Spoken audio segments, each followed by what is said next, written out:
Hey!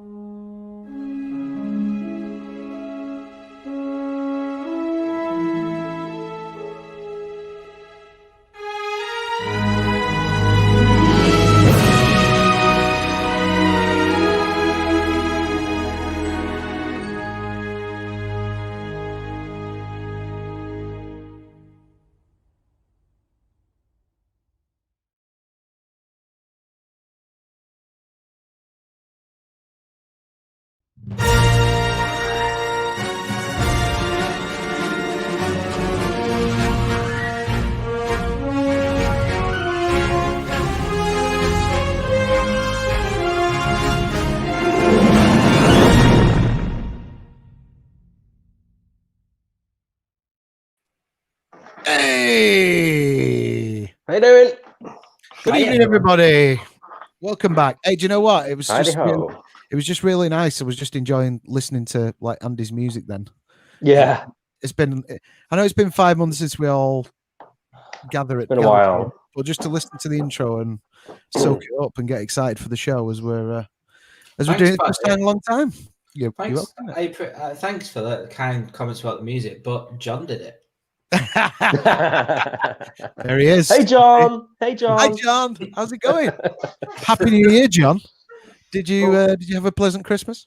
Oh, hi guys. It's really nice to see you. Hi, baby. It's baby, isn't it? Apparently, it's baby, and he's apparently also less frequently is oh Angel. Oh, Angel. Yeah. Oh, nice. He says oh Angel, JJ. Showbiz speak, is it? Yeah. There you go. Yeah. Apparently, he says that to he called what's her name that as well, didn't he? Carrie. Oh no, Daisy. Called Daisy Ridley. Angel. Yeah, they're pen pals apparently. Pen pals? Is that still a thing? Yeah. John doesn't use electricity. Genuinely, John only just got a mobile phone because his wife made him a few years ago a mobile phone. He says, I still don't know how to use it. I mean, to be fair, it must be blessed. Why not? Yeah, exactly. You're not doing yeah, exactly. That's why he can be so productive and make all this music because he's just he's not glued to that. Exactly. So, how was your Christmas and New Year, guys? In Lockdown 3, the sequel. Did you? Return of the Lockdown. Somebody sent me a meme before. It was like all the Batman lettering from the 4 Batman films. So it was like Batman. So it was like Lockdown Returns, Lockdown Forever.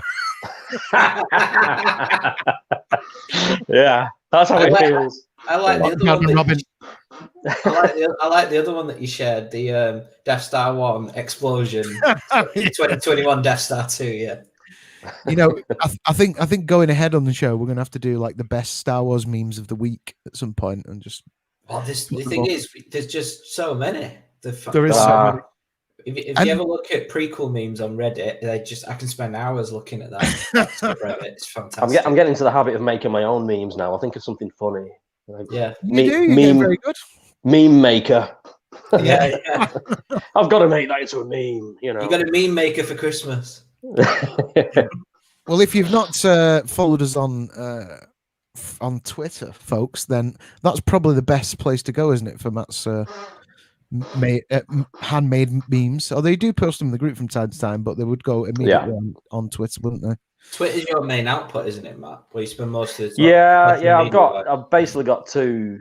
I've got the Club Star Wars Twitter handle that we can all post in, which I tend to try and keep away from the rage on that one. And I've got my own Twitter handle, CSW Matty, and that's just me venting. That's the rant account. Yeah. That's me being my honest, true colours. Well, we're not going to do the ranting just yet, folks. Don't worry. No. We're going to get to the ranting. But I think as it's a new year, and God, there's so much stuff to talk about.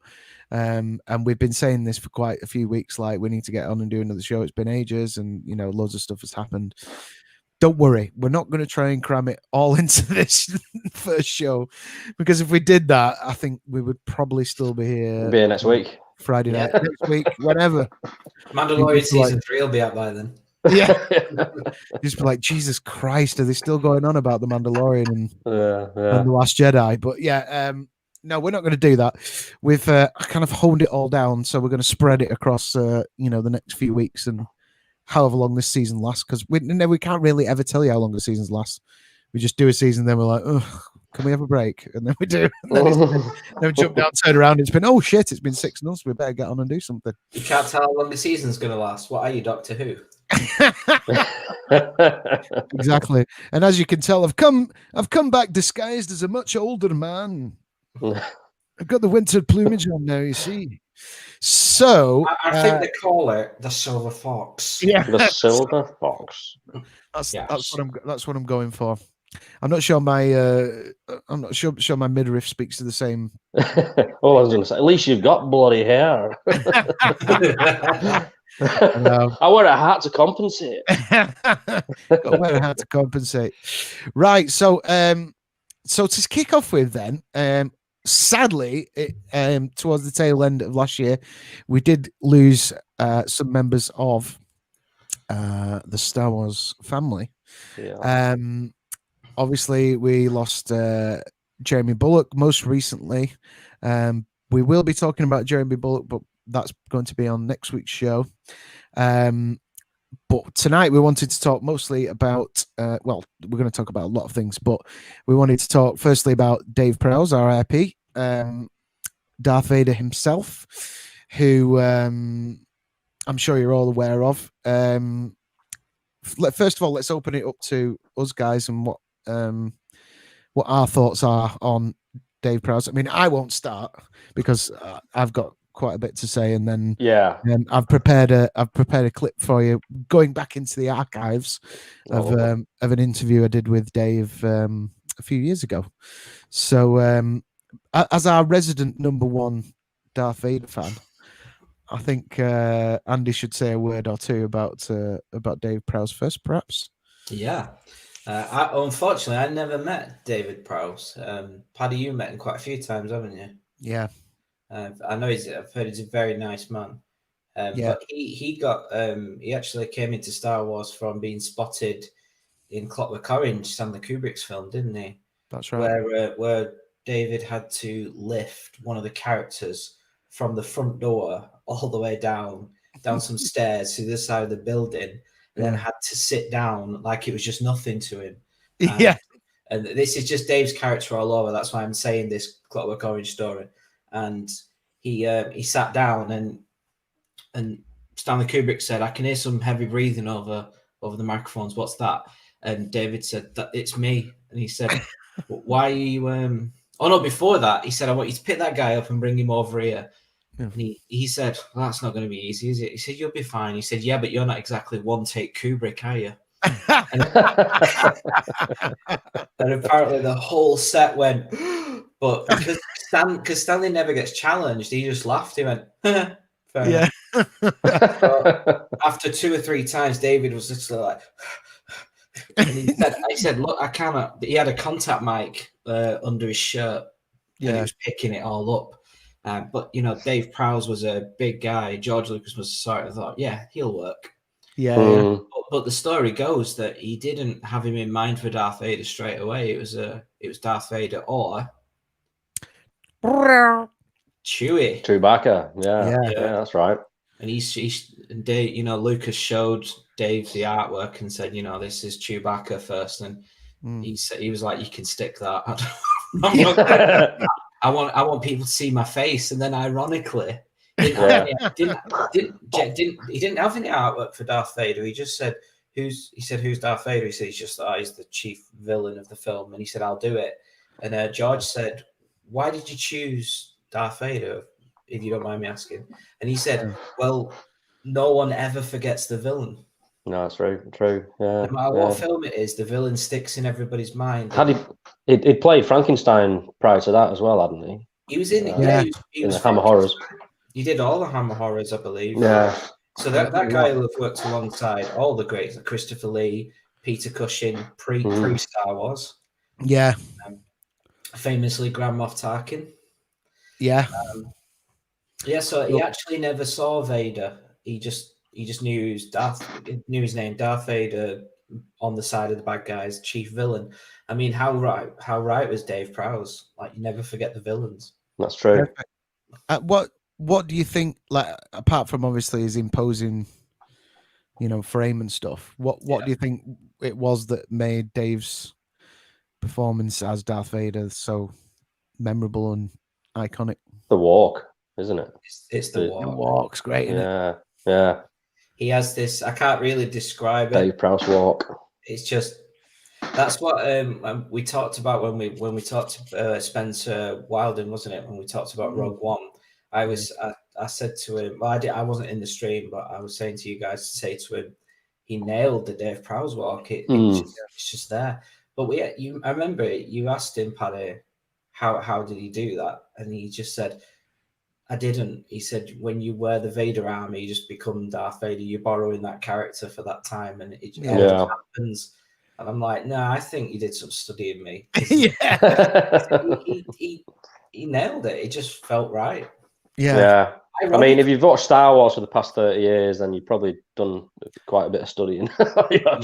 And Spencer is a fan, Spencer is a fan, really, first and foremost. Yeah. And he's always very sort of humble about those things. He doesn't really want to bring himself up. I like Spencer. Yeah, he's a good guy. Yeah, he's cool. Yeah, he's a good lad. We've got a comment in here. Marco Tomato. Hey, guys. Good morning from Australia. Oh, how you doing? Hello there. How you doing? Good to hear from you.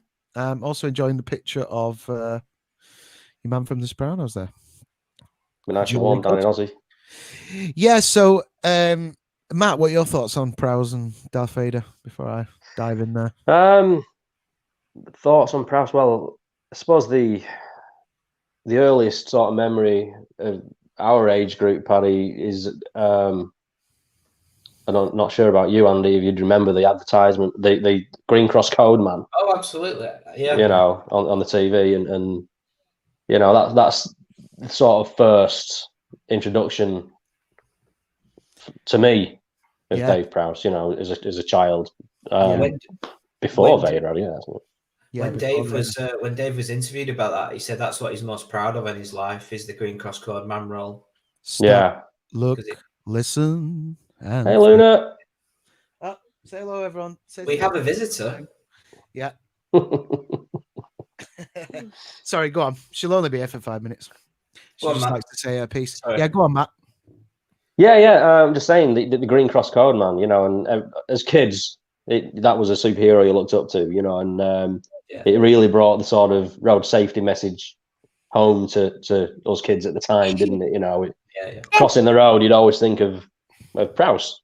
The Green Cross Code Man, Absolutely. That was a really great thing that he did there. And we talk a little bit about that in this interview that I'm going to show you very, very shortly. I was going to kind of talk it up first, but I think we might. I think we might do the clip first. But I'll come on to David, how I first met him and stuff. That there's a little bit in the interview about how how my dad kind of met him first before me and stuff like that. So let's have a quick dive into this. This is an interview I did with Dave Prowse. I think it was 2016, maybe 17 at Star Wars Fan Fun Day. It was actually the last one that he did as well. So let's take a look at this. Dave Prowse, R.I.P.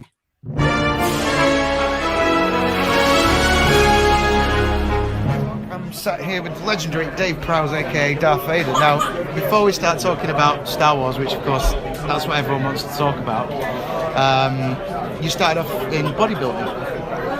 Well, yes, I got very interested in bodybuilding right from when I was a very, very early teenager, and then that developed. It went from sort of just straightforward bodybuilding and a very, very sort of low standard to a higher standard, and then of course it went there to competitive weightlifting, which is quite a big major sport, and then of course then from being just sort of competing locally, we became entering in championships all over the place, European Championship, World Championships, and so on. So and that of course led on to Mr. Universe then. Well, I got invited to enter the Mr. Universe. Yeah. I mean, it was very nice to be a. I think I was actually I did the Mr. Universe contest before I became the British heavyweight weightlifting champion, and that was because, as I said, I went so far as far as the bodybuilding was concerned. Yeah. And then I think I got to the stage where, they were coming up to me and saying, you've got a great physique, but you've got horrible feet. Right. You've got hammer toes and things like this. I said, but I can't train with toes. Yeah. Can't do anything about that. I can't do these sort of things, So I said, knock that on the head, not the competitive bodybuilding on the head. Yeah. And go on to competitive weightlifting, and they became the British heavyweight weightlifting champion. Yeah. Fantastic. And they held all sorts of British records, and I held the British records on the deadlift, and picked up 678 and 3/4 pounds, which was a British record at the time. And then suddenly became last call for photo shoots. The British champion and Empire Games champion. Things like this. It was nice. So that, of course, you started out with the Hammer horror films. Then, in terms of the acting, was that the first thing you did? Well, it's one of the very beginning. I did some horror films for Hammer. Yeah, Frankenstein's Monster. Yeah. Monster from Hell, Frankenstein's Monster from Hell. Yeah. Yeah. So, and then of course you did a bit of work training other people. You worked with Christopher Reeve on. That's right. On Superman. Christopher Reeve on Superman. That's right. Yeah. And then the legendary Stanley Kubrick came knocking on your door, didn't he? Yes. Yeah. And Stanley lives up in fairly close to Elstree Studios. Yeah. And I used to go to Elstree Studios when I was lots of the work I was getting was within the Elstree Studios. Yeah. Whether it was something small or whether it was something major, it was still at Elstree Studios. Yeah. And it was quite regular for me to see Stanley Kubrick there.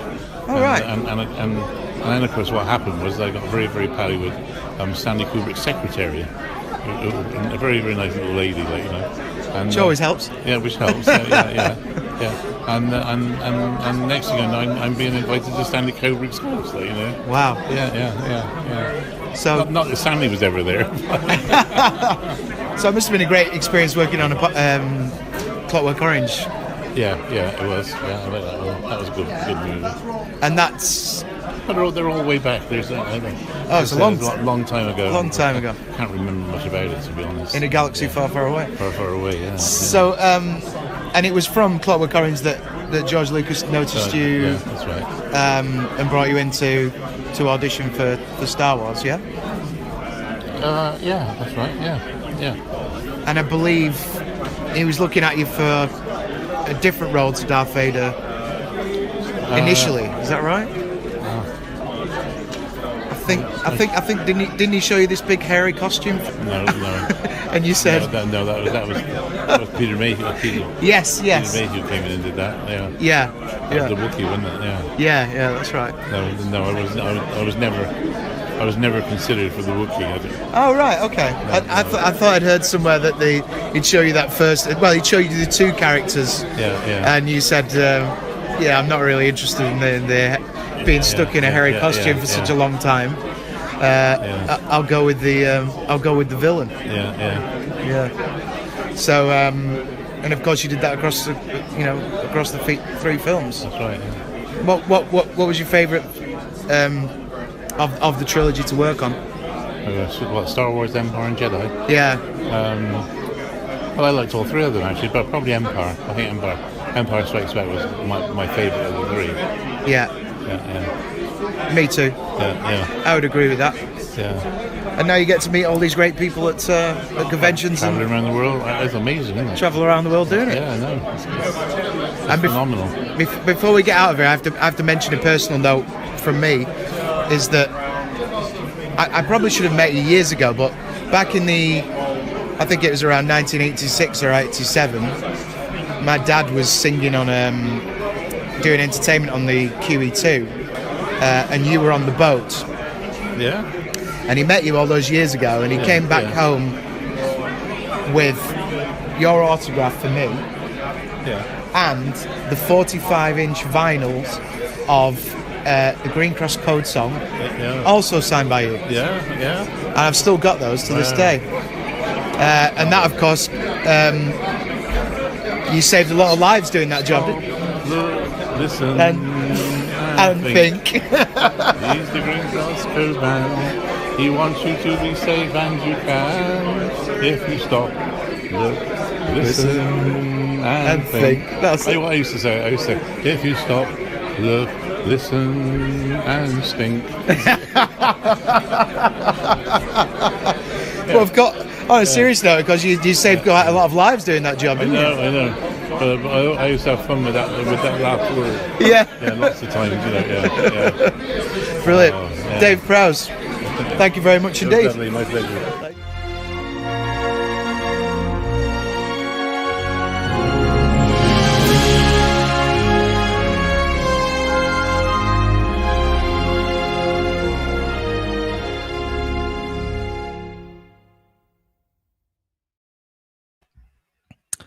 Got a bit nostalgic watching that. Yeah. Oh, what a sweetheart, man. Yeah. When he started singing the song. Mate, that was unbelievable. That was such a... I didn't realize until like it was happening. I was like, that's such a childhood dream come true. I'm actually singing the Green Cross Code Man song with the Green Cross Code Man. Like, that's brilliant. I mean, you'll notice, obviously, in the lead up to what we were talking about, Andy, that we talked about him being seen for Chewbacca first and stuff like that.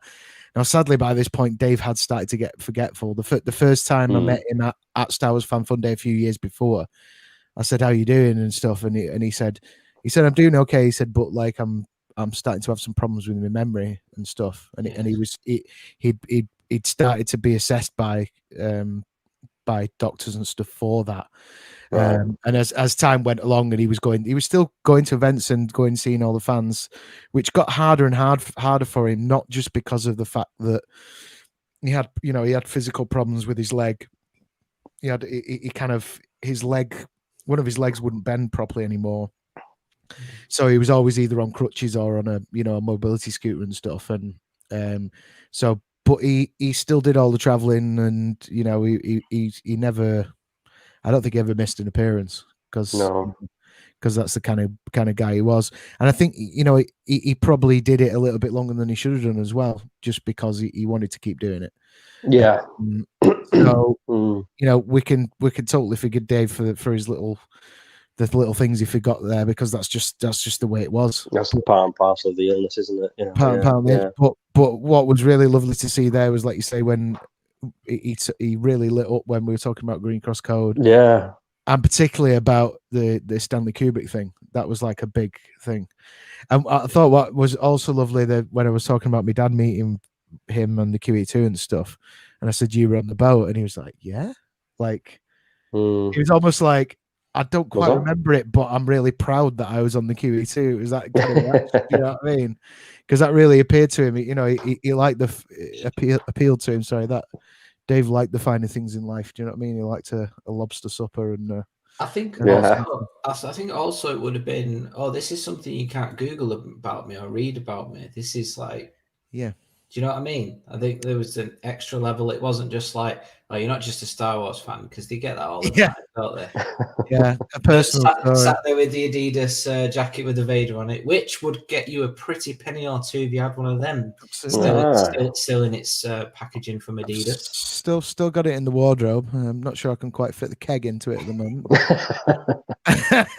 But the other thing, what I was going to say was, it was a kind of a weird one, like. That was true about my dad meeting him, and I got the autograph, and I didn't meet him till years later. And it was like, I want to say it was the late 90s. It might have even been the early 2000s. And as you know, I used to go to the film fairs and stuff and do collecting. but my mate Simon, hi Simon, if you're watching in Hamburg, he, me and him were like both big Beatles nerds, like me and you, Matt, as well. And he found out about this like Beatles. It was like a Beatles fair, like almost just specifically a Beatles record and collectors fair at the same hotel where I would go to the film fairs in Manchester. And I went along to this Beatles fair, and I'm looking around the place, and I get to this table and turn around the corner, and there's Dave Prowse sat with all these photos. And I was like, what? So when, hi Dave, how are you? And I told him the story about the fact that my dad had met him on the QE2 and stuff, which he did remember very well. At that point, you remembered it, yeah. At that point, he remembered it really well. But I said, so anyway, like, what you doing in the middle of a Beatles fair type thing? Yeah. And he said, oh well, he was like, I was here yesterday for it was like a film fair or a sci-fi fair or something. I was here yesterday for an event. So he said, oh, you may as well just stick around and have the table the next day. There's a Beatles fair on. I was like, he's like, do you want an autograph? I was like, I've got it on the QE2. I'm all right. But we had a lovely chat with him for a good, 20 minutes, half an hour, because he was quiet, obviously, because everyone was just, collecting Beatles stuff. Yeah. So then it wasn't until like 2013, I think, when I first started going to conventions, when I went to Star Wars Fan Fun Day. That was the first time I met him again. And then obviously I would get autographs off him, and I got a few more then. I was like, oh, I need him on this picture and that picture and all that kind of stuff. But yeah, very sad. But I think we all owe Dave a big thanks for looking out for the fans and meeting all of us for so many years. So yeah. Dave Prowse, ladies and gentlemen. Yes, here's to Prowsey. Here's to Prowsey. Yes. Oh, we've got some comments coming in. Let's just check that out. Brian Young, hey up lads. Hey up lads. How you doing, mate? You all right? Good to see you. Good to see you, Brian. Thanks for turning up. Oh, here we go. This is something we'll get into then. Another comment from Marco. Ryan retweeted something about the Thrawn trilogy in live action. I hope this doesn't mean his trilogy is still on. Yeah, I mentioned that before we came on air, didn't I? Yeah, that's spooky, that, isn't it? Yeah, you were talking. Yeah. It's like, oh God, no. No! But then, is that... Yeah. But they're talking about RDJ. Talking about RDJ for Thrawn. Well, they're talking about RDJ for something, aren't they? Well, they've got him... It sounds like they've got him lined up for a role. Whether or not it's going to be Thrawn or not, I don't know. Yeah, a lot of people are against that idea. A lot of people are against that idea, but yeah. To be fair, it's like I love RDJ, so I'd be happy for him to play everything. Admittedly, I think he would be better suited to playing something that isn't Thrawn, because I think there are other actors out there with better physicality and It's like you were saying, Lars Mikkelsen, who does a voice in Mads Rebels. Mads is bro. That's your call there, Andy, wasn't it? Because you'd like to see him do it in live action. Lars is his Mads' older brother, and he they're called perfect calculated voice. I remember Dave Filoni when he was talking about casting Throne, obviously just the voice because it's animation. Is he said he didn't want an American voice, but he didn't want, because the Empire are traditionally British. He didn't want a normal English voice. He didn't want him to go into the fog of Imperial officers in terms of, like, General Veers and Admiral Ozzel, Admiral Peart, all these people, they're cool to us super fans, but they're not front and center. It's Vader and the Emperor in the Empire. Yeah. And those kinds of characters. Whereas Thrawn needs to stand out, but he said, I didn't want American. And he went through all these different voices and he just said, yeah, European. It's close to the UK and it's not American. So went with Lars. I mean, he's perfect. Yeah. Lars or Mads would be great. But again, there was some people mentioning in one of the Star Wars groups about your man from Harry Potter as well. There's a few people talking about him. What's it called? He's also in Star Trek. And that's going to really annoy me. Yes, I know who you mean. And I know about Potter. Malfoy. Yeah. Malfoy's dad. Yeah, Lucius Malfoy. Oh, Isaacs, Jason. Jason Isaacs. Yes. Yeah. Thank you. Yeah. He. I think he was. Is it true? He was nearly Thrawn for the voice in the show. Oh, really? Maybe that's why people are picking it up. Yeah, I think so. I might have that wrong. Don't quote me on that. But again, he would do a good job with that as well. Yeah, the thing I mean, he's got such a gaunt face, Thrawn, and I think when Dave Filoni talks about this, I think after 1983, Star Wars kind of took a hiatus, and then in the early 90s, all we had was there were some games coming through, but story-wise, they weren't all that.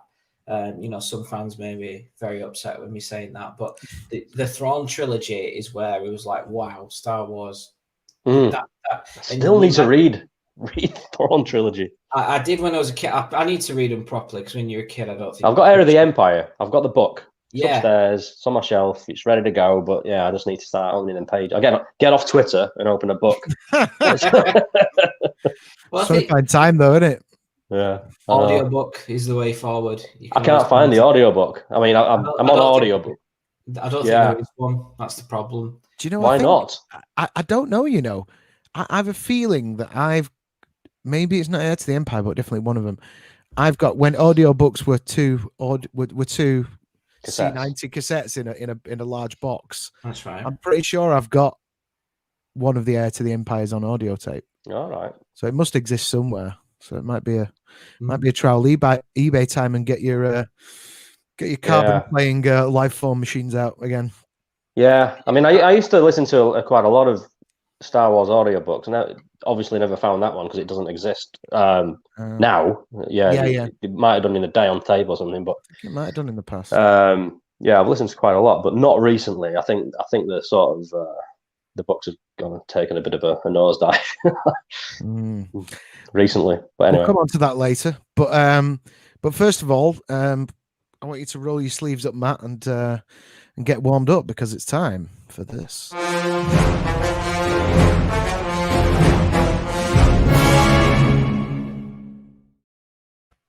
Right. I wonder what this is about. Pablo Hidalgo. I don't know.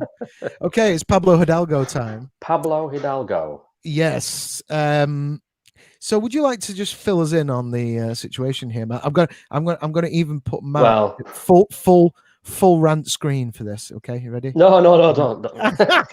I'll try and retell the tale as best as I can remember it. But basically, what happened. First of all, just give us a little, for those of you out there who don't know who the hell he is. Just before you do it, can I get you to do Matt's intro? Did you ever hear the tragedy of Pablo Hidalgo, the Twitter troll? Yeah. Go. Oh, wait. Hang on. We've got a comment. Let's just see. Oh, there you go. Audiobook came out in the 20th anniversary edition. Right. Nice one, Marco. Thanks for that. But it's not on Audible. Go figure. Well, they've probably not licensed it yet. Imagine they'll. Yeah, Disney will release their own sort of. So it looks like the Mandalorian's going to be going down that route, so they probably don't want to have it. I don't know. Maybe. Cool. Anyway. Cheers for that, Marco. Nice one. Right, so go. Right. So a bit of background on Pablo Hidalgo. He is a Lucasfilm exec. He's basically in charge of the lore of Star Wars and continuity, which we can be argued he's doing a pretty bad job at that. But he's written a few books, quite a lot of books about Star Wars, history, lore, equipment, aliens, that kind of thing. But his Twitter presence, he's not on Twitter anymore as such. His account is locked, but he's quite a snarky kind of guy, really. If you don't agree with him, then he can be quite nasty towards the fans. I've seen it. I have spoken to him on Twitter, and he's pleasantly, I'm not getting into any arguments with him personally. But what happened recently after the the Mandalorian season finale with Luke Skywalker. A lot of fans recorded their sort of spoiler alert. Everybody must know. Everybody's got to know by now. A lot of fans recorded their reaction to seeing Luke Skywalker appear on screen again, kicking ass. And they got very emotional by it. And I believe you, Andy, got a little bit emotional over that as well. As did I. A little bit would be an understatement. Yeah, right. I couldn't. I was sat next to my father at the time. You see, I was holding back as much. I was holding back as much as I could because my best mate and his girlfriend was sat with me, and I was right. Don't cry, don't cry, don't cry, don't cry. Yeah. And I just couldn't take it. It just all. So I was holding back, and I was still a mess. I mean, I was watching it. My dad was sat next to me, and he was glued to the TV as well. And basically, it was a running commentary by me. I was like, oh, and who's this coming in the X-wing? Oh, it can't be Luke Skywalker. No, it's definitely not Luke. He must be a Ahsoka. That's how it's going to be Ezra. It'll be Ezra. It'll be a surprise. And then black robes. No, it can't be. It can't be. Wait a minute. That's a gloved hand. He's got a glove in his hand. Oh, I see a lightsaber. I said, hey, it won't be Luke though. They're just teasing us. If that lightsaber's green, then I'll change it. Oh, it's a green lightsaber. Oh, is that when you were like, because you were just in denial up until that point? I was in denial up until that point, yeah. I mean, I'd even tweeted out that there'd no way bring Luke back after, they just hate him. I thought the same. But, when the ship, the X-Wing is docking in the hangar on the camera? Yeah. And I knew it was Luke. Did you? You were just it's Skywalker. It's the T-65 X-Wing, and in terms of lore, I believe Luke's the only one who still drives the T-65 X-Wing. So right. I was like, they've not. And I sasaw Arthur in the back as well. And I was like, oh my God, it's Luke. I can't take this. Yeah. Because I also had a few split-second arguments with myself, like you were exactly what you were like, Matt. I'm like, they just would never do this. This is not going to happen. But I thought T-65 X-Wing, oh my God. Yeah. I got to admit, when the X-Wing came in, I was like, I did consider it, and then I was like, I was in denial. Right? I wanted to believe it. Then I was like, green lightsaber, black lightsaber. And I was actually watching with Gina and Luna upstairs in bed, and I was like, is it? Oh my God, is it Luke Skywalker? And then I was like, yes. Yeah, no, it was a brilliant moment. It really was. Yeah, absolutely loved it. So, people had recorded their reactions, much like ours. People recorded the reactions. Sometimes more emotional. And the biggest Star Wars YouTuber, and he's massive. He's got like 3 million subscribers. Yeah. He's got more subscribers than the actual official Star Wars account. That's true. Yeah. What's he called again? Star Wars Theory. Star Wars Theory. Hi, Star Wars Theory. Give us some of your subscribers. Yeah. Send them over. I mean, I don't watch many of his videos. I pick and choose. I'm subscribed. I see what his thumbnail is, and I'll click into it if I'm interested. But he seems a nice guy, real nice guy. Anyway, so he recorded his reaction, and he was bawling his eyes out, snot and everything. He was not faking it. But you noticed Pablo Hidalgo was in a chat commenting on it, and he put a message out there saying, if you can see what he's saying, somebody tell me. And it came back that he was being snarky, or at least that's what it looked like. He was, basically saying emotion should not be shown and all this sort of stuff. Could he not see it because of this? Was he one of the block? Not blocks, no, but Pablo's got a lot. Blockers, the hashtag blocking. Situation. He's got a locked account. Pablo's got a locked account, so nobody can see his tweets unless he lets you. Right. Yeah. So yeah, he's somebody leaked it, but not only that, like when it was called out, he put that tweet as his profile header. Almost like as a he's rubbing it in basically. Yeah. And and then the proverbial hit the fan after that, and rightly so. I mean, he's a Star Wars exec, and he's taking the mick out of people who enjoy the products that his company are, making. Bad move. Yeah. Very bad weird. Bad move. But yeah, like I say, Pablo, he has been snarky in the past. It's not the first time. It's it's a recurring thing, and it's not. And again, it's not just Pablo. It's a lot of people connected to Lucasfilm who seem to have, they've got a stick up the backside when it comes to certain fans. I don't know why. Yeah. I wish I knew why. I wish I was a fly on the wall in Favreau's office that day when all that came out. It would have been amazing. Yeah. Weird one. Mark Hamill even got involved a little. Mark Hamill got involved in oh, mate. He actually said real fans. Yeah. You know, and that must be a bit of a dig. You know. Most passive aggressive I've ever seen Mark Hamill. Put it that way. Yeah.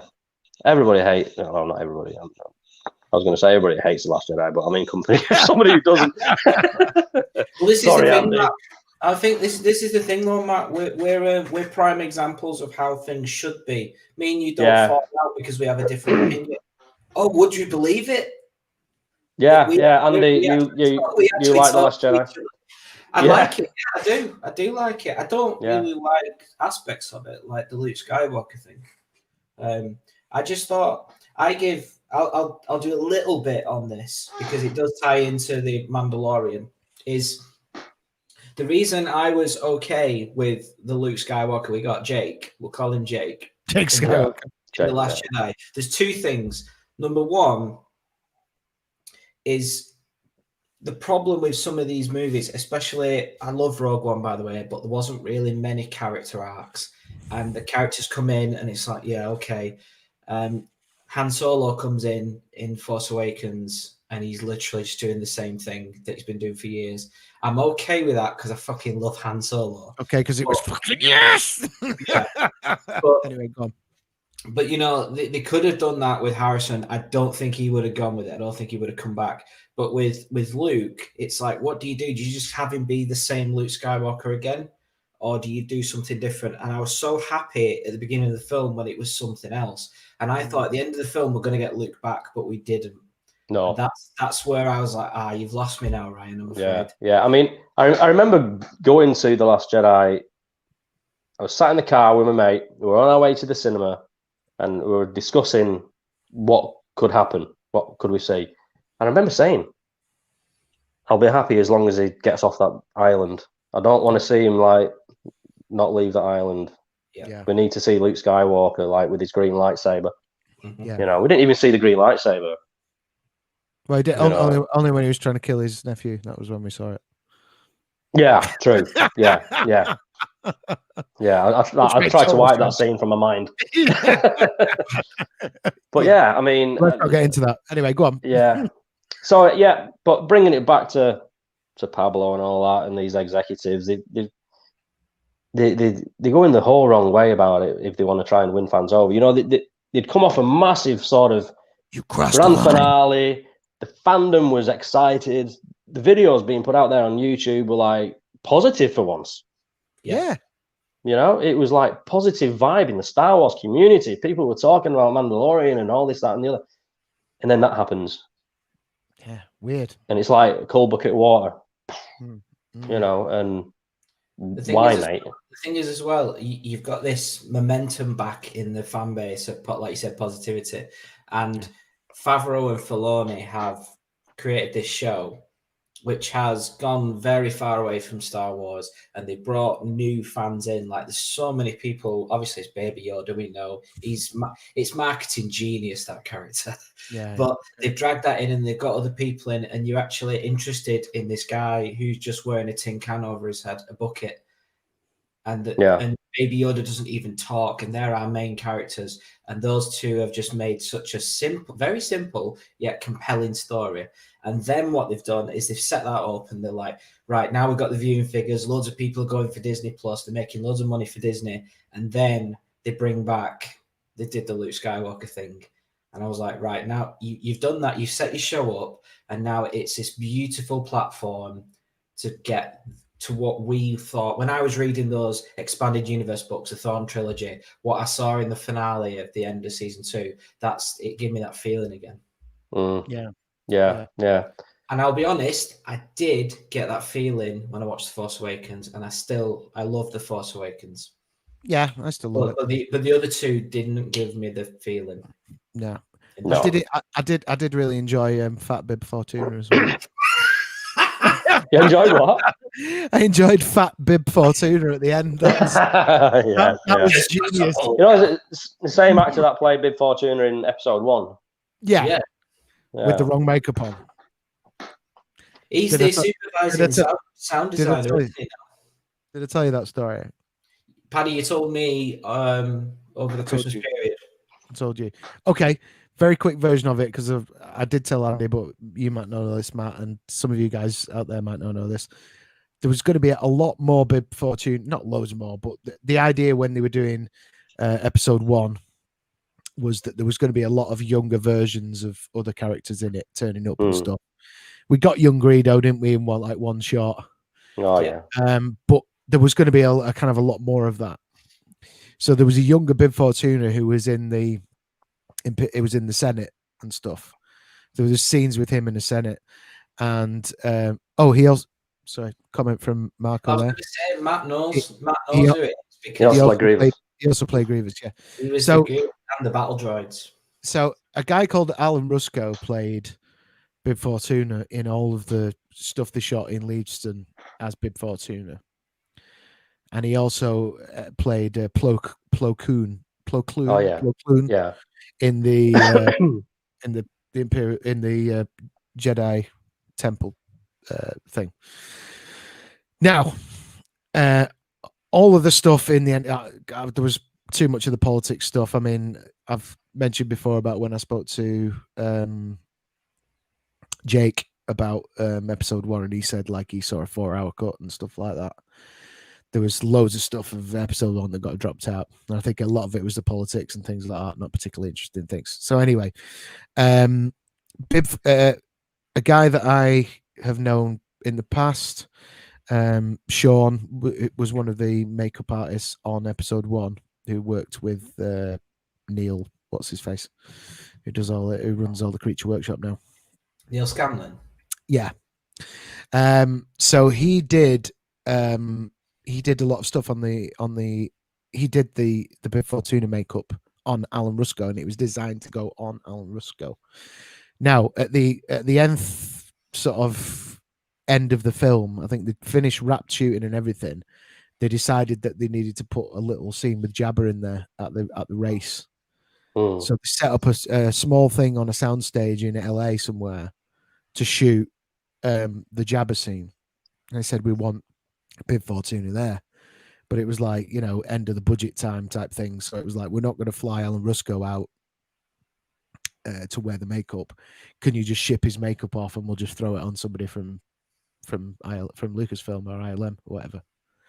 And that's how your man became Bib Fortuna. Right. He's a sound engineer, isn't he?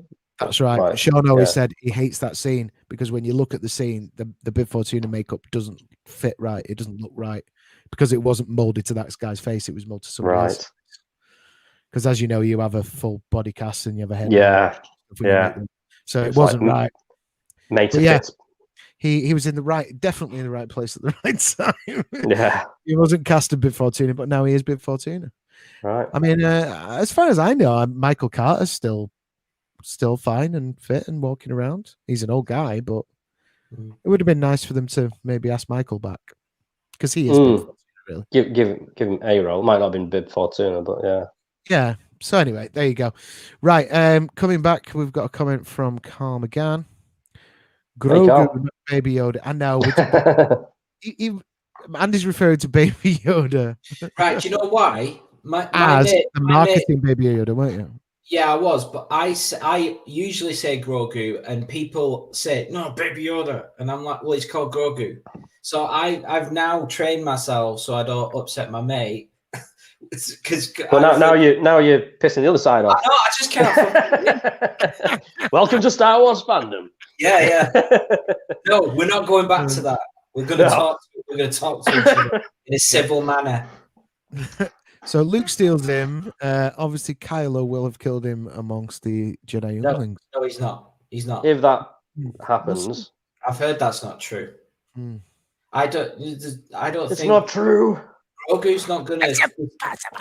That would mean Grogu stays at the temple for a good few years, another 20 years, and he's not. He's not going to stay there because he's got money to make in Mandalorian. Yeah. Mm-hmm. He's not staying with Luke. I can promise we shall see. Oh, it's because of the marketing BS. Yeah, that's what he was making a reference to. Yeah. Don't worry. Grogu. We like Grogu. We love it.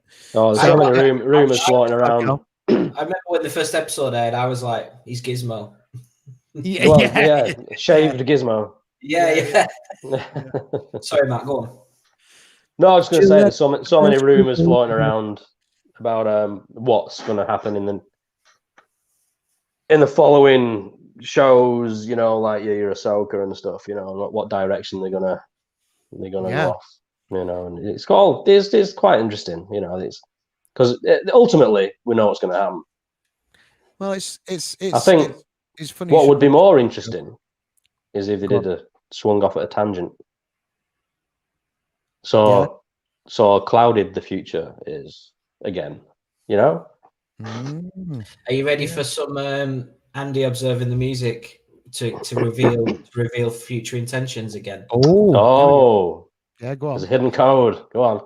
It's so obvious. I'm like, why is no one talking about this? It's just like that Emperor theme in Last Jedi again, but it's that obvious as well. Do you know when in one of the episodes where they go in the underground base and you see a deformed figure in a tank?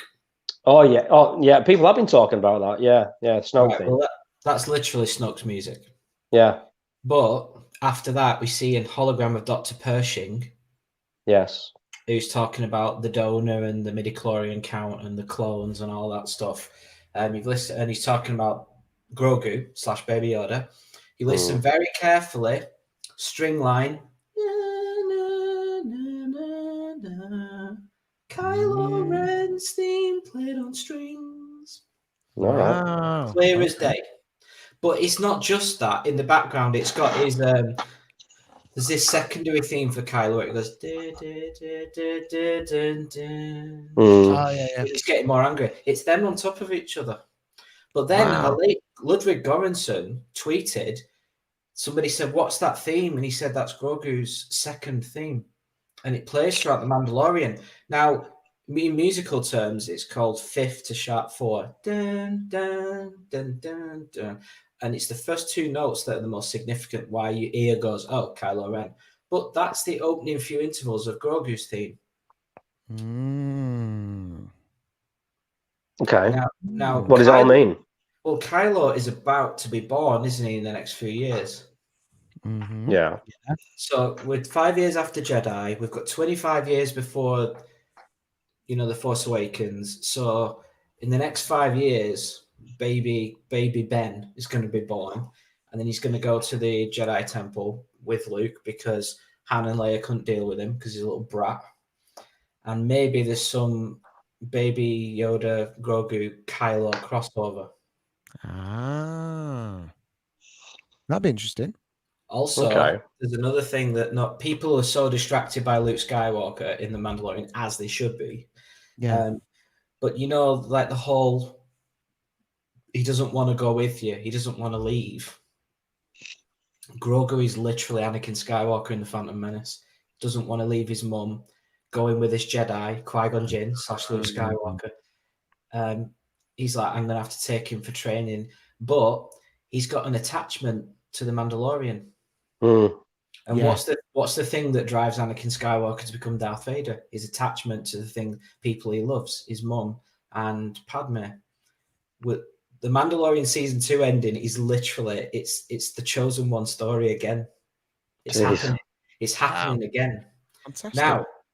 Now, if Grogu ends up going evil because of Mando, that could link him with Kylo Ren, and there you go. You've just set up why this. I don't think they're trying to make the sequel trilogy appear better to fans. However, it would be in Disney's best interest if they did. But there are things that we speculated on when we were in Matt's old place in the attic that season. We were talking about all our theories for Rise of Skywalker, which every single one of them was better than the actual Rise of Skywalker. way. They all were. They were. Yeah. I'm not a writer. I'm not confident or anything, but all those gave me goosebumps. So all those ideas, and the film didn't. Anyway, see, I've got my Last Jedi rant. It's called Rise of Skywalker. That's my version of it. So yeah, also, I don't even know, Grogu is the exact same age and was born in the same year as Anakin Skywalker, Darth Vader. So another Virgins in the Force, you say? Yeah, and I'm not right. I should say I'm not saying that Anakin's not the chosen one. Yeah, he is. George Lucas said he is. It's Anakin. It's nobody else, as far as I'm concerned. Yeah. Disney can overwrite that. I'm like, I don't care what Disney do with that. Anakin's the chosen Disney one. probably will. I don't think they can. That would be ridiculous because 1 to 6 don't work anymore.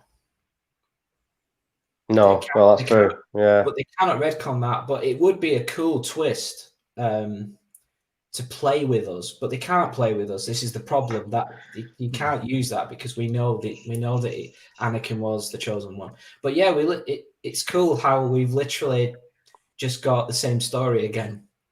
Oh yeah. So what you're saying that baby Grogu goes to the dark side eventually because of his attachment to the Mandalorian? If George Lucas's Star Wars has taught me anything, yes, Baby Yoda's going to be Darth Grogu.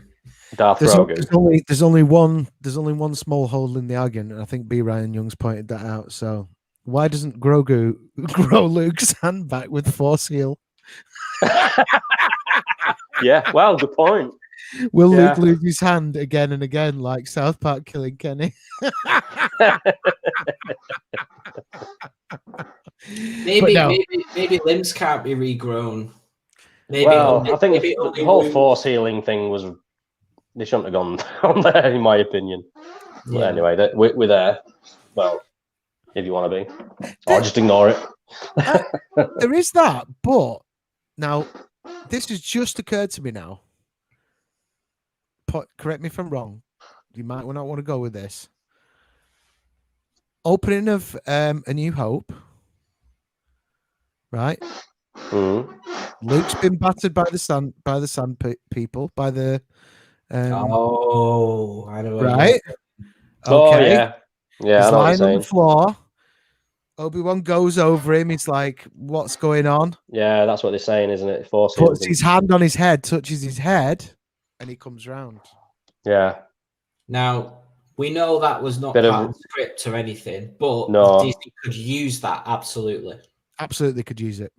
You're welcome, Disney. They've probably already, I've seen that again. I've seen it before. Yeah. They sort of retro, actively sort of changing. The past to suit the. Yeah, but I do think they could do things with that story and Grogu and everything and more importantly. But in what way, Andy, would that fit? Or would that make the sequels look better? I don't know. What threads is that leading to? I'm not saying it would. What I'm saying is that I think that's what they could be leading up to trying to do. Because it connects it up with Mandalorian, which everyone is loving the story arc. Yeah, I am really loving the exploration of the Empire in Mandalorian.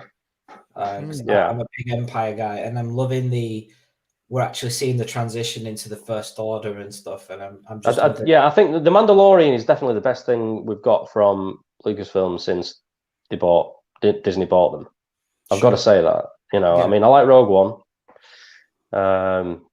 The other movies, not so much. I did enjoy The Force Awakens, but I can't enjoy it now.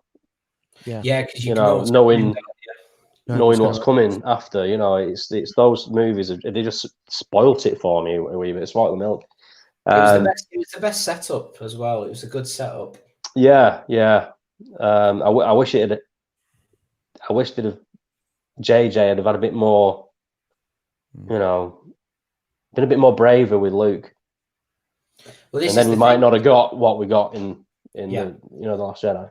Well, if I can quickly say, we didn't get time to do this on the last show when we're talking about Last Jedi. Is people blame Rian Johnson, but JJ and Lawrence Kasdan didn't know what to do with Luke either. No, they were like, "Oh, let's just stick him on an island," and I'm like, "Oh, wait a second, the Resistance are in a lot of trouble, which is run by Leia, which is his sister. So we're talking Force Awakens. Forget Last Jedi and Rian Johnson for a second. Just imagine you've got the script for the Force Awakens. It's like the sword of Skywalker is powerful, as Mark Hamill says. Reading. And he thought he came in the forest. I thought it was him as well. I thought this is it. This is Luke. And then he's right at the end, and it's like, oh, so I mean, Mark Hamill should have said to Jade, so you didn't know what to do with my character either. Brilliant. Yeah. If you make Luke have the Force and he's still Luke Skywalker when he's on that island at the end of The Force Awakens, he's an arsehole because he knows what happened to Han. He knows what's happened in the whole film and he did nothing about it. But he's also an arsehole because he gave up, and Jedis don't give up. He did give up, but he did change his tune a little bit when R2 showed him Leia. And when he was upset in that deleted scene where he finds out that Han's died. So either way they went, believe it, you're not going to agree with me on this, but I think Rian Johnson's Luke Skywalker is a little bit less of an arsehole than he is at the end of The Force Awakens because of that decision. I see what you're saying. They should have had all three of them together. That upset me that they didn't get them all. It's like somebody said on a stream this week. It's like having the Beatles, like ready to reform. It is, yeah. And then saying, "No, I'm not going to sign the contract. You can go off and do your individual things." It's just. It's like getting madness. Getting the Beatles back together and saying, right, John, you're going to record in record plant in New York. Paul, you're going to record in Abbey Road too, and Ringo, you're just going to drum on the roof. Does that sound good? Nuts. You had the Beatles back together, and you didn't do it. You fucked it. So anyway, what I would say is that's. And again, I wouldn't blame Ryan or JJ or Kazdan. I blame whoever's at the top. And the top is Bob Iger / Kathleen Kennedy. Bob Iger. Yeah, correct. But this is the last year of her contract, isn't it? It is. I thought it was meant to be this year, like she's gone now. No. Her contract is being seen through 2021. But I think she'll get renewed. Has she been renewed twice or once? Once. Right.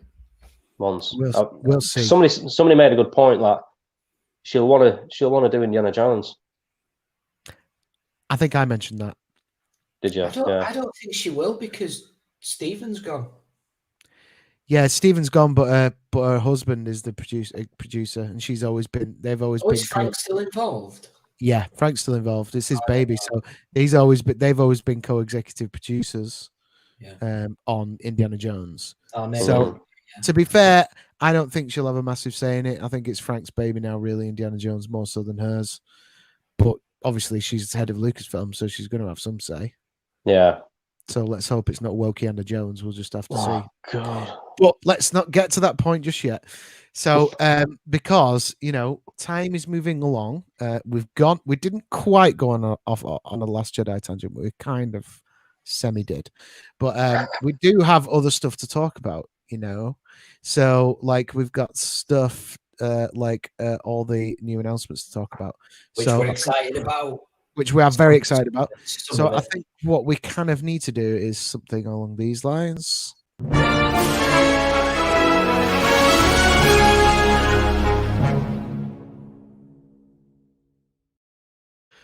All right. So I can't actually remember what you know what it's like at the moment. I just can't remember when things happened and when they announced. I've got a page up here with when things were announced. There was a load of Star Wars stuff and announcements that dropped, wasn't there? Including Indiana Jones 5. Was that tail end of this? Was it November? I feel like it was around my birthday time. Yeah. Early December. Yeah. Early December. Yeah. So they announced a ton of stuff. First of all, they announced Lucasfilm that hang on, let me get my little thing going here. Okay. So first up on the Star Wars Lucasfilm announcements, we have Star Wars Rogue Squadron. Woo! I'll just do a little read up on this. The next Star Wars feature film will be Rogue Squadron, directed by Patty Jenkins of the Wonder Woman franchise. The story will introduce a new generation of starfighter pilots as they earn their wings and risk their lives in a boundary-pushing, high-speed thrill ride and move the saga into the future era of the galaxy. Now, this is a quote. It's been a lifelong dream as a filmmaker to one day make a great fighter pilot film, said Jenkins. As the daughter of a great fighter pilot myself, some of the best memories of my life are of seeing my father's squadron take off in their F4s every morning and hearing and feeling the awe-inspiring power and grace. When he passed away in service to this country, it ignited a burning desire to one day channel all of those emotions into one great film. When the perfect story arrived in the combination with another true love of mine, the incomparable world of Star Wars, I knew I'd finally found my next film. I'm extremely honored and excited to take it on. I'm grateful to Lucasfilm, Disney, and the fans for extending that thrill to me. Patty has established herself as one of the top directors working in the film industry today, said Lucasfilm President Kathleen Kennedy. She's a visionary who knows how to strike the balance between action and heart. I can't wait to see what she does in the Star Wars galaxy. Lock S foils in attack position. Rogue Squadron arrives in theaters Christmas 2023. Wow, that sounds like way too far in the future for me. No, we didn't get a Star Wars Christmas this year. No. I didn't want one. Patty Jenkins, Wonder Woman. Yes. Not gone down too well, has it? Yeah, I believe the same Wonder Woman 1984 sucked. Is that right? That's right. I've seen the first opening scene. I've got it. I've not watched it all yet. But, she didn't write it though, did she? She just directed. I thought she did. I thought she co-wrote it. Oh right, okay. Yeah. Yeah, that's not coincided well, has it? No. The backlash of that film a few weeks after her Rogue Star Wars announcement. I don't know. I've not watched either of them. Sorry, go on, Matt. The first Wonder Woman was great. I thought that was great. Yeah, she directed. I don't think she wrote that one, but she directed. Not seen. Yeah, this second one. Yeah. But anyway, this Rogue Squadron. Now, this is not going to be based off the books or the video games, is it? This is like far into the future in the timeline, isn't it? I've read recently, to my disappointment, that it's after Rise of Skywalker, which is that is massively disappointing. It is. Like as soon as you see those two words, you feel like this is going to be some like Rogue One. This is going to be some like offshoot story of a X-wing squadron caught up in some shit in the middle of the Return of the Jedi battle, or something along those lines. Yeah. But now they're saying it's going to be what sequel trilogy or what? I thought, like Matt said, I immediately thought of the game. It's the first thing that came to my mind, and I was like, "Oh, classic Galactic Civil War original trilogy." Also, look at the outline of the X-wing in the logo. That's the original trilogy X-wing. That's not the Poe Dameron one, isn't it? No, look at it. Have you still got it, Paddy? Have I still got what, the picture? Yeah, keep the pic back up. That's the traditional X-wing. Oh, it is. That's not the Resistance ones. So that's why I got excited. That's the Rebellion X-wing. Yeah, the original trilogy. Well, T65, I think we call them. They're the traditional Rebel Alliance ones. Yeah. So because don't the newer ones have like a full round sort of engine on the wings? That's right. Yeah. And that's only got the half engines on that by the looks of it. Yep. That's literally just the classic Star Wars X-wing. So I'm hoping the thing I've read is completely wrong. Yeah, because I don't know if nothing's been made official. So hopefully it'll be set during the sort of aftermath of the fall of the Empire or something like that, or within the sort of Imperial space battle. I don't know. I mean, I think please don't put it after the sequel trilogy. I know. The thing is, I thought immediately, if it's not the original trilogy, which I doubt it was going to be anyway, it would be the Mandalorian era after Jedi. So I'd be very, very happy if it's that. Because there's a lot to do in the galaxy after that. It wasn't the rebels didn't just blow up Death Star 2 and that was the end of it. And go on for a cup of tea. There was an entire empire to dismantle. So there could be some cool stories there. Fingers crossed, it is that, and then we get an awesome game alongside it. Yeah, I'd love a sequel, proper Rogue Squadron game. Yeah, I did buy the recent one. Yeah, didn't really like it. It's not good, is it? No, it's not good at all. So I got a refund. Great score. Anyway, we're not talking about games. Talking about films. We're not talking about films and TV. So let's move very, very swiftly along because I'm just conscious of the time and we have got quite a few. We haven't really got anything left to say about Rogue Squadron. We don't know anything. Yeah, that's all we want it. We want it. So next up, Taika Waititi. Yeah. Untitled Taika Waititi film. A brand new Star Wars feature with acclaimed filmmaker and Academy Award winner Taika Waititi is in development. Taika's approach to Star Wars will be fresh, unexpected, and unique, said Kathleen Kennedy. His enormous talent and sense of humor will ensure that audiences are in for an unforgettable ride. So, I mean, there's not much else we can say about that. No. I mean, we can talk about Taika. Sorry, go on. I'm going to say you can talk about the guy himself who's making the movie. He's a brilliant director and writer as far as I'm concerned. Yeah. A lot of people have been put off by him recently because I think he's only joking. He's been saying stuff along the lines of, he's going to ruin Star Wars fans' childhoods or something. Right. Something along those lines. He's stirring the pot, you might say. But stirring the pot. I'm a fan of his films. I think I've not seen the Jojo Rabbit one, but the movies he's made in New Zealand, at least, are very funny. Hunt for the Wilder People, Boy, the one with the vampires. What's that one called? I don't know. I haven't seen much of his stuff, but you need to. Honestly, him speak. He directed Thor Ragnarok, which I thought was brilliant. Yes. Yeah, I did as well. Again, a lot of people don't like it. It's a matter of taste. Oh, is that a film? Is that a film? A Marvel film that I like that everyone hates? What? Yeah. No, I liked it. All right. But you mean the main fan base are like meh? I think so. Yeah. Yeah. I've heard a few people not liking it, but I think a lot of people do. Yeah, I love it. Yeah. It was fun. I enjoyed it. Yeah, and he's got a dry sense of humor as well in his movies, sort of straight face but funny, and I think that works for certain aspects of Star Wars. Sure. Especially when it comes to droids and things like that. He can be, quite humorous. So I think Bill Burr's been a bit like that, trashing Star Wars, and he's turned out to be one of my favorite characters.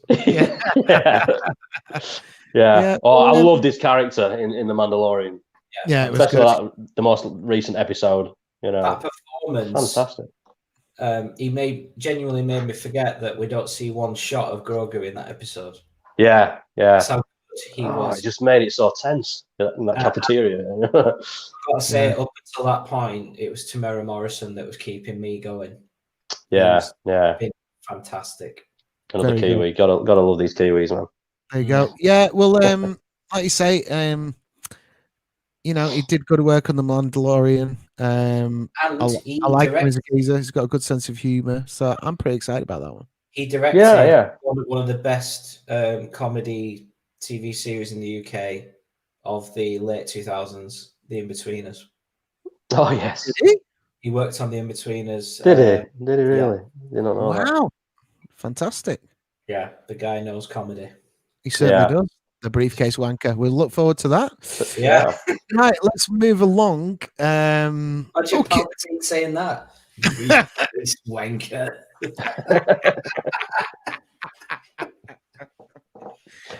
Brilliant. Okay, right, moving along. Next up, I'm doing it, honest. It's going to happen. I will play Obi-Wan again. Billy Obi-Wan Conley is Obi-Wan Kenobi. Kenobi. Okay, here we go. Obi-Wan Kenobi. Last August at D23 Expo, Lucasfilm announced return of Ewan McGregor in the iconic role of Jedi Master Obi-Wan Kenobi for a special event series on Disney Plus. Officially titled Obi-Wan Kenobi, the series begins 10 years after the dramatic events of Star Wars Revenge of the Sith, where he faced his greatest defeat, the downfall and corruption of his best friend and Jedi apprentice, Anakin Skywalker. I always say his friend, but it did treat him like shit. Turned evil, Sith Lord Darth Vader. The series is directed by Deborah Chow, who helmed memorable episodes of The Mandalorian Season 1. Yeah, brilliant. This will truly be a day long remembered, as it was confirmed. Can I get a screen from Andy here? It was confirmed that Hayden Christensen will be returning as Darth Vader. This will be the rematch of the century, Kennedy said. It was such an incredible journey playing. Oh, this is him. Sorry. It was such an incredible journey playing Anakin Skywalker, said Christensen. Of course, Anakin and Obi-Wan aren't on the greatest of terms when we last saw them. It will be interesting to see what an amazing director like Deborah Chow has in store for us all. I'm excited to work with you, and again, it feels so good to be back. So there you go. I didn't notice that the eye at the end of the logo is Obi-Wan's lightsaber. Yeah. I didn't notice. Yeah, I'm just seeing that now. Yeah, I didn't see it before. How long did it take him to come up with that title, though? Must have took him ages. It must have been up all fucking night coming up with that. What can we call it? I like the one where Ewan McGregor's on a chat show, and is it Kimmel who says call it only Obi? Only Obi. Only Obi. And I mean, did people start saying it was called Kenobi and they didn't want to go with that because people had guessed it? And I'm like, come on.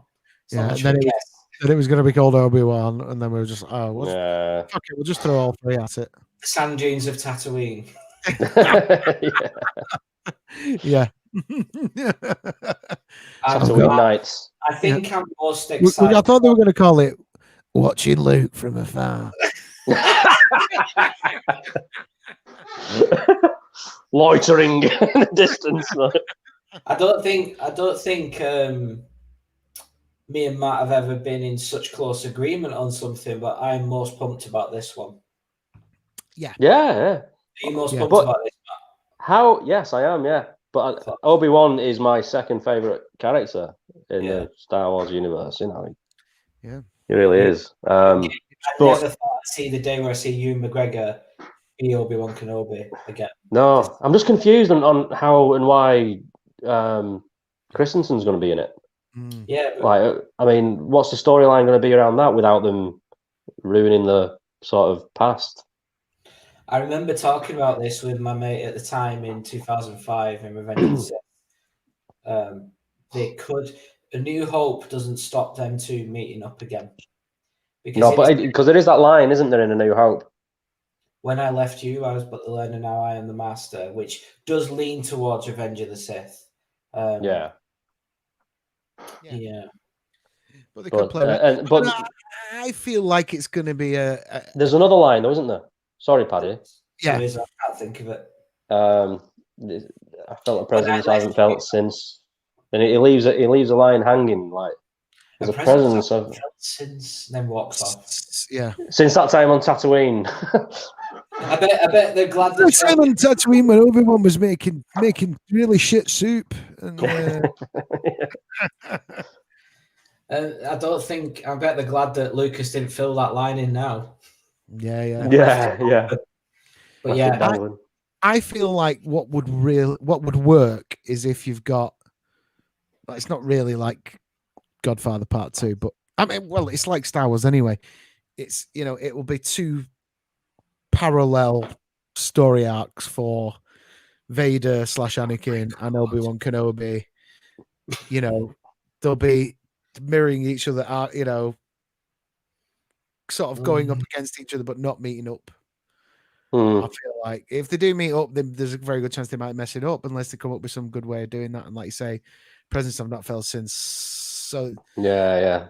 they could meet up in front of like a snake farm or something. Since like that bar fights at the cantina. Yeah.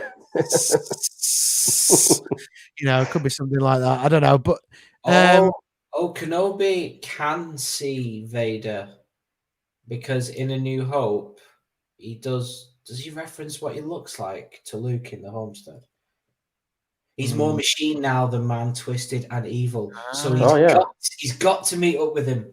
Yeah. I suppose when you put the pieces together. Yeah. Oh, they're gonna meet up. Yes. Well, yeah. I mean, didn't is it one of them say might have been Kathleen Kennedy or it might be Ewan McGregor? It was Kennedy. Yeah, they're going to have a rematch of the century. Yeah, I mean, it's inevitable. So it's just got to happen. I'm so buzzing. But people were saying online as well, why is Christensen coming back when he's in his Vader series? And there's two things that could happen. In Rogue One, we see Vader outside his costume because he can take his helmet off in his chamber we see in Empire, and he can take it off if he's in that Bacta tank thing. That's right. We can see Christensen as Vader. But also, they've looked after themselves, McGregor and Christensen, so they could do flashbacks of the Clone Wars, which is going to be immense. Yeah. This is why I'm buzzing. And it's only a limited series, isn't it? I think there's not going to be like multiple seasons of this. It's going to be like 4 hour long episodes. Maybe? I just hope they throw tons of money at it so it looks great. Yeah, it's got to be like blockbuster movie level special effects and. Don't get me wrong. I love Mandalorian, but I think Obi-Wan's got to look even better. I think they're going to have to throw some more money into it. Yeah. There's a comment here from Brian. That's in Jedi. Was that in reference to something what you're saying? Or what we said? Oh, yeah. It's where he sat on the log and says the line, isn't it? He's more machine man. He's more. Oh, yes, you're right. Machine. It is in Jedi. Damn it. Yeah. You're right. Thanks for picking that up, Ryan. So Obi-Wan Kenobi, potentially very, very exciting.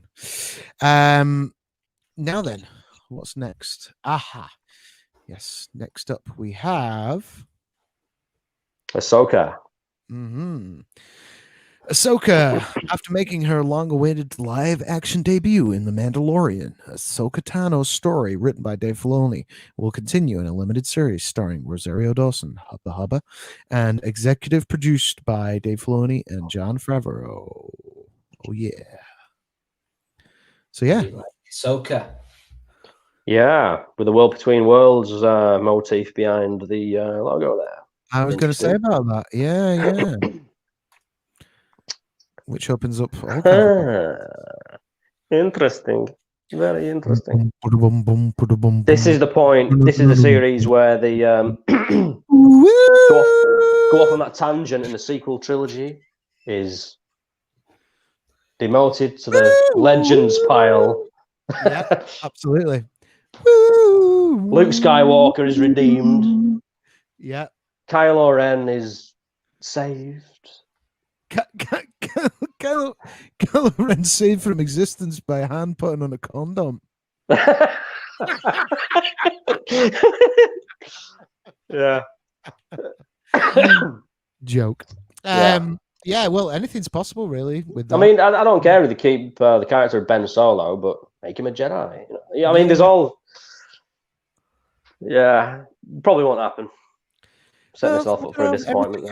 Everything's probably on the table with that. What do you think, Andy? Sorry, I'm reading something. Okay, he's reading something up about Ahsoka Tano. Is John Williams getting closer and closer to you there? I think it's creeping towards you. He did get closer. He does do that. He freaks me out. I thought I could hear. Dun, yeah. dun. It was like he started in 6'8" and now he's in 4'4".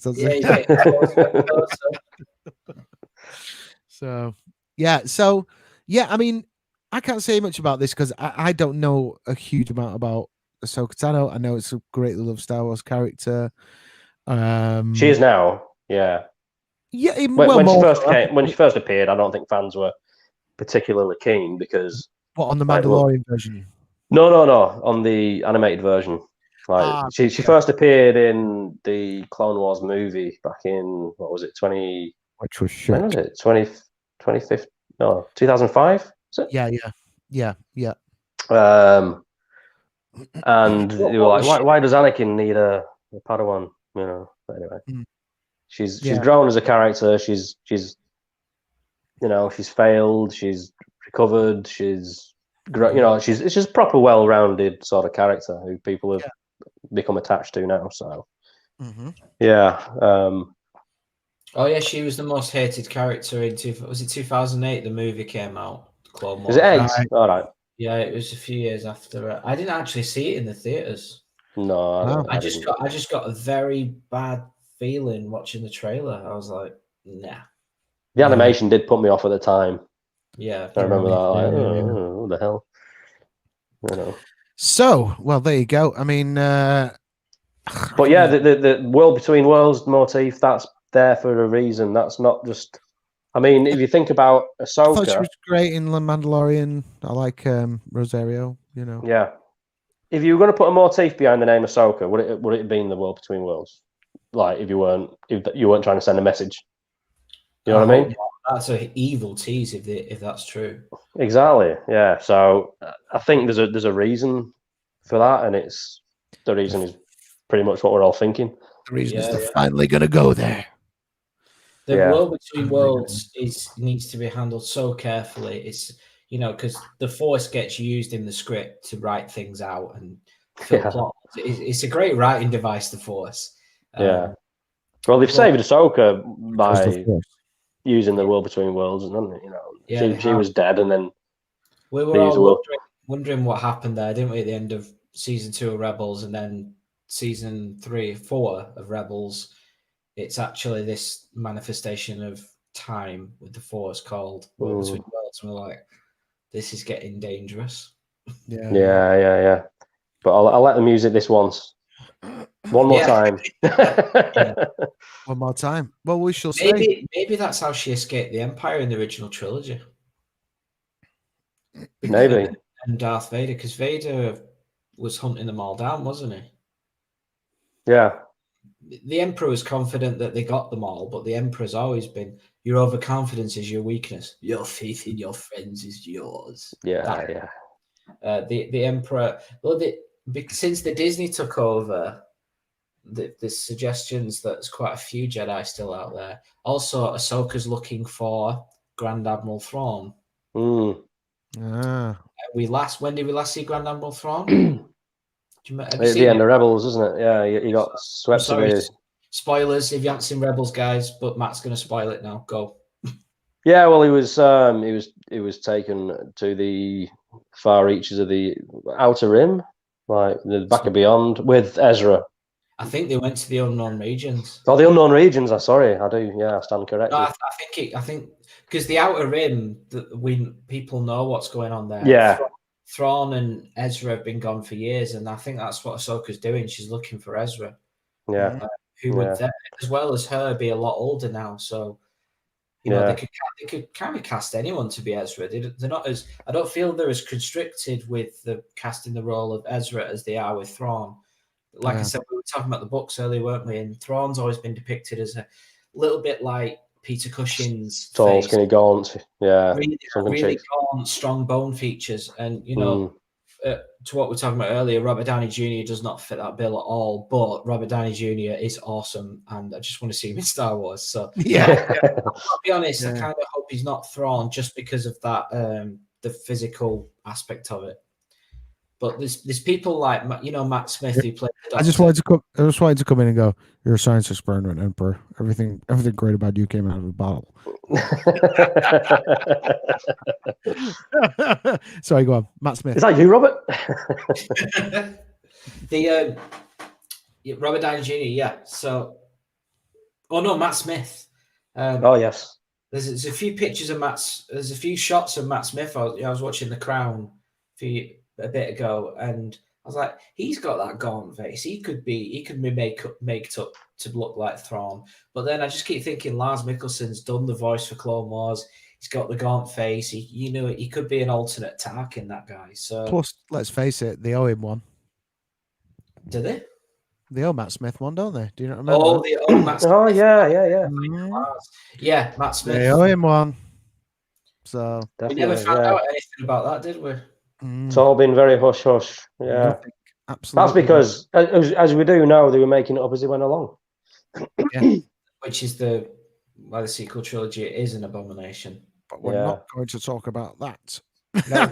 Moving on. Now, listen, guys. We do have. So I've got 1, 2, 3, 4, 5, 6, 7, 8. There's like 8 other things to talk about. Now, wow.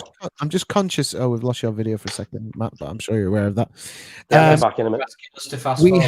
We have lost. We're not lost. We're at the hour and a half point. Normally we do an hour. Sometimes we go longer than that.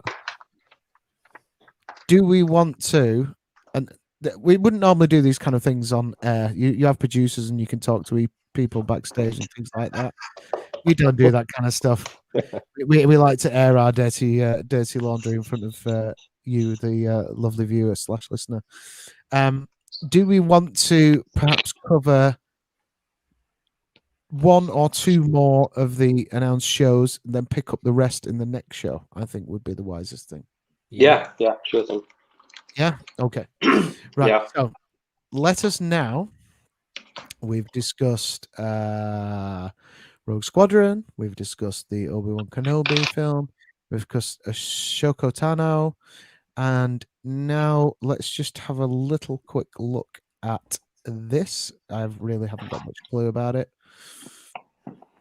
Here we go.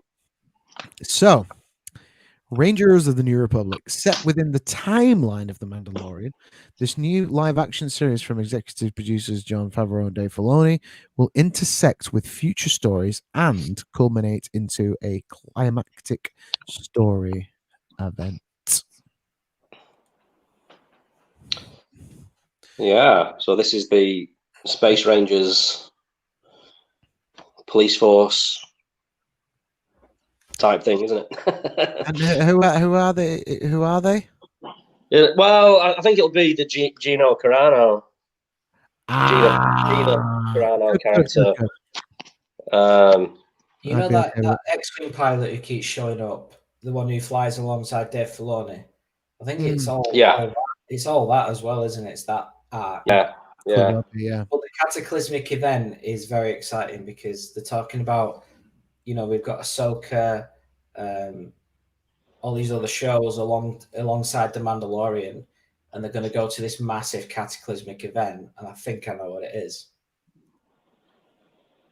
Go on. It's the final battle between the Empire and the Rebel Alliance on Jakku. All right. That we see in Battlefront 1. Oh, right. Okay. Jakku. Of course it is. It's got to be. Right.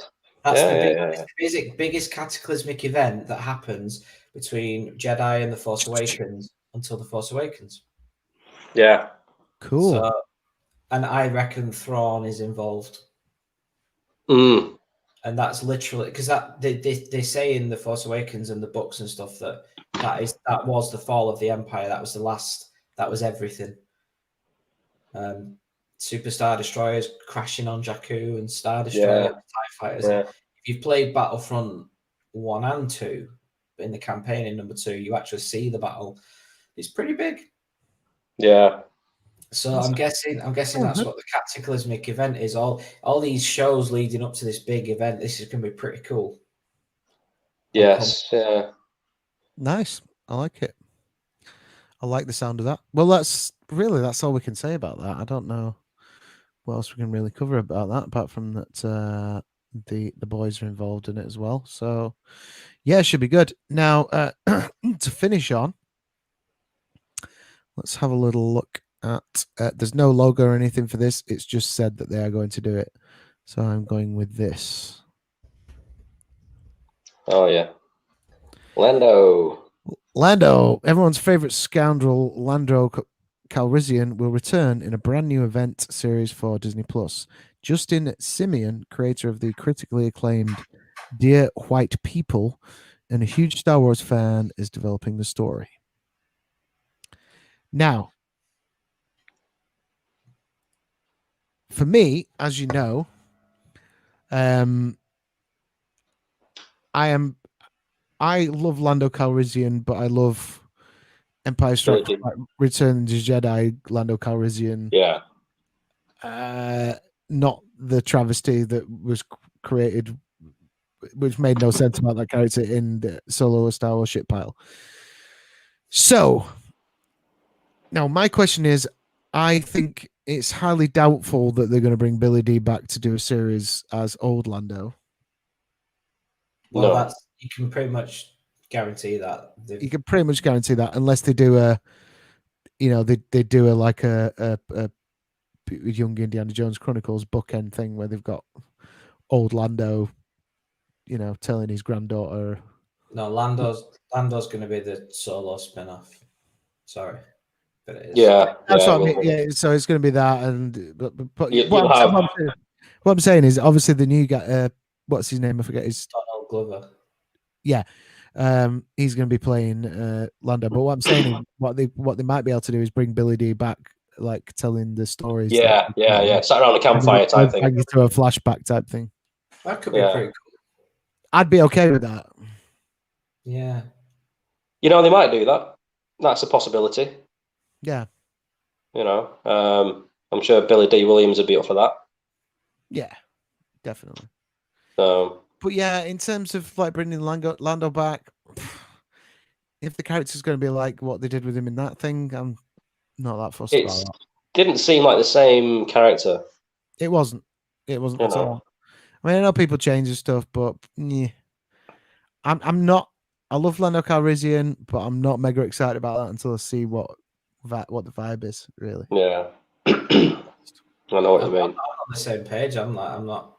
I don't feel anything when they announced that. I was like, no, yeah. It kind of landed with a bit of a thud, didn't it? That way. Also, it's coming from someone who I'm in the very, very tiny minority of. I want Solo too as well. You are, and I say, I mean, you're not though. You're not in this room. You are. But... Yeah. No, I am. I think in the Star Wars community, it's a very small number of fans who like. I think it is. Yeah. I actually really enjoyed it. I'm sorry. No, it's fine. All I rub up against mostly is people who liked it, to be honest. And they're like, "What? You didn't like it?" No, I fucking hated it. But they're surprised you didn't like it. Now that surprises me. Yeah, they're really surprised. I'm like, it's painfully obvious why people. I thought it was good, and I was like, no. Anyway. Yeah, I'm fairly different about Solo. It's like I know it exists, but it's not one. I forget sometimes. It's one of those. It's, oh yeah, Solo. It was very lackluster after Rogue One. I enjoyed it. It's it had a lot of production difficulties, didn't it? That one. So yeah, they both did, but Rogue One didn't suffer for it. I don't think. No, not as much. Not as obvious. Yeah, there was a lot more Vader in the original cut of Rogue One. Apparently, you can see it in the trailer. Yeah, I shouldn't say apparently. It's in the trailer. Oh yeah. Yeah, it's true. All of the Vader stuff in the trailer, Spencer. Yeah. Most of his stuff hit the cutting room floor for that reason because he wasn't available. It wasn't available for reshoots. There's a shot of there's an actual scene in one of the trailers where Krennic's walking towards the side of the camera going, "The power that we are dealing with here is immeasurable." And I was like, Ben Mendelsohn's nailing this performance, but they cut all that stuff out and they made him a bit tamer. And he's actually, if you look very carefully, he's talking to Vader. Yeah. You see Vader's helmet, and he was on the Death Star, but it sounds like they went with Tarkin instead. Yeah. It was probably an ass covering exercise. Yeah. Shoot more Mendelsohn in case the Cushing CGI looks shit. It could have been. Maybe. Do you know what I mean? In case it doesn't work, in case we're not happy with it, let's cover our asses and have more of the other guy. Yeah, it could have been. Could be that. Which may be why we don't see it. But they don't like releasing deleted scenes anyway, do we? We know that. But anyway, They didn't mind for the sequel trilogy, but Rogue One, not one deleted scene. Yeah, absolutely. Not one. Very That shows Apart from Very strange, isn't it? If you want to see the deleted scenes from Rogue One, watch all the trailers because all the shots are not the movie. Yeah, they're all there. Even the shot of her on that tower walking on the down platform with the TIE fighter. Yeah, the TIE fighter's gone. Like that. Yeah. So anyway, that was my favorite shot as well. Yeah. I was like, oh my god, that's awesome. That's false advertisement. Exactly. So what we're going to do next, guys, we've still got to cover from the announcements. We've still got to cover Andor. We've still got to cover the Bad Batch. We've still got to cover Star Wars Visions. We've still got to cover Star Wars: A Droid Story, Star Wars: The Acolyte, and into Lucasfilm's other properties. We've also got to cover Indiana Jones 5 and Willow. So there's plenty to cover there. We'll cover that in the next show, guys. We honestly didn't know how long we would go. I suspected it would be longer than an hour, but we're up to like 1 hour 43 minutes. So I think you've probably heard enough from Club Star Wars. I know it's been 5 months, but we don't want to outstay our welcome. But the viewers have been consistent throughout the show, so thank you very much for sticking around watching the show. Thank you for your contributions in the comments. Thanks to Andy for joining us, as always. Thank you to CSW Matty, a.k.a. Matt, a.k.a. Matthew Woolley. And from myself, Paddy O'Hare, I think that's probably about enough for this week. So we will be back next week. We'll cover more stuff on those show announcements, the other new Star Wars announcements, any other Star Wars news announcements, of course, because that's what we do. Yeah, there's plenty of stuff to talk about. Yeah, there's plenty of stuff to talk about. And also, we're going to be, hopefully, as long as I can get into the editing bay to get it all sorted out, we'll be presenting our tribute to the late, great Jeremy Bulloch. So until next week, we'll see you then. May the force be with you. Catch you next week. Bye, guys. Bye.